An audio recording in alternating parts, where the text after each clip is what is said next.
Ada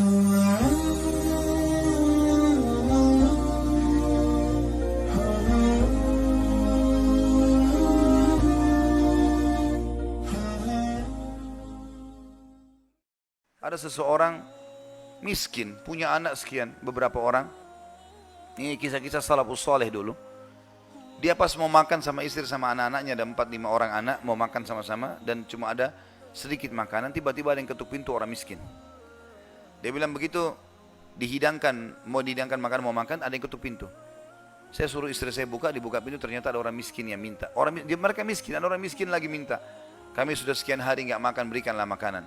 Istrinya tanya dia, kasih makanan. Dikasih makanan semuanya, karena kalau dibagi dua juga nggak cukup. Orang itu juga punya anak banyak. Dia sama istrinya orang mukmin. Berjalan waktu beberapa saat setelahnya, kalau kita mungkin berapa jam, kelaparan semuanya. Anak-anak lapar, dia lapar, istrinya lapar. Tengah malam nih. Ya, kalau kita sekarang di awal malam, jam 12 malam gitu. Istrinya bilang, bagaimana? Anak-anak menangis semua kelaparan. Kita juga kelaparan semua. Dia bilang, baiklah, saya akan keluar, saya akan cari rezeki Allah. Nanti Allah akan kasih nanti. Dia bilang, orang ini cerita, dia bilang, saya keluar dari rumah, saya pergi ke masjid dekat rumah. Kemudian saya sholat malam, sambil berdoa kepada Allah. Dan kalimatnya, saking manjanya sama Allah mengatakan, ya Allah, sesungguhnya engkau tahu, kalau saya dan istri saya, dan anak-anak saya kelaparan malam ini. Jadi bahasanya semua dirincikan, minta kepada Allah, pada hal-hal yang kecil pun, minta makanan kepada Allah. Saya malam ini lapar ya Allah, berikanlah makanan. Gitu kan? Dikatakan dalam kisah ini, ada seorang amir bisa kita katakan raja atau gubernur wilayah itu, sudah seminggu gelisah, mau bertobat kepada Allah.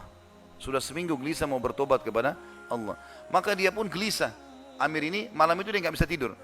Dia keluar, dia ambil makanan terbaiknya, harta terbaiknya dari emas berkantong-kantong dibawa sama dia.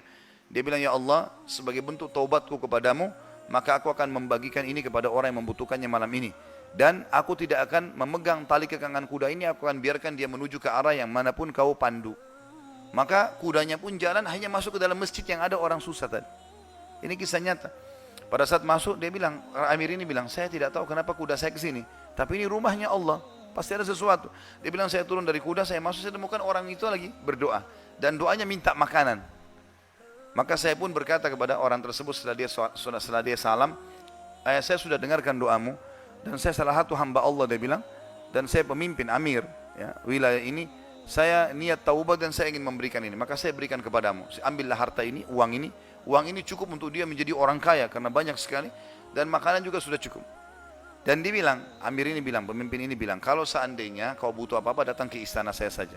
Jawaban orang itu di depan raja tadi, pemimpin wilayah ini, dia bilang, kalaupun saya butuh, saya tidak akan datang kepada anda, tapi saya akan datang kepada Tuhan anda dan Tuhan saya, Allah yang telah membuat anda datang malam ini membawakan makanan. Coba kita bayangkan kalau kita di posisi orang ini, teman-teman sekalian. Kalau misalnya kita lagi punya hajat, kemudian ada satu orang yang kaya datang kepada kita. Kemudian dia menawarkan kepada kita solusi, misalnya kita terlilit utang, atau misalnya kita mau bayar rumah sakit, atau apa saja.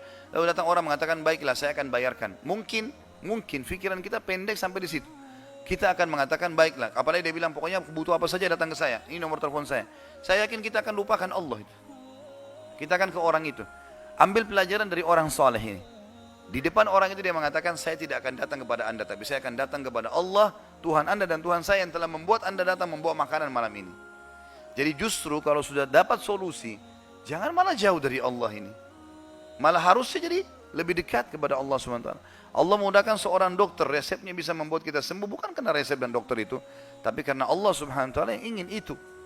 Harusnya kita jadikan sebagai momen untuk lebih dekat lagi kepada Allah. Dan kita mengatakan, ya Allah, sebagaimana engkau mudahkan dokter ini menjadi penyebab aku sembuh, maka mudahkanlah setiap kali aku mengalami sakit misalnya, maka kesembuhan datang dari sisimu, bukan lagi dari dokter atau dari obat itu.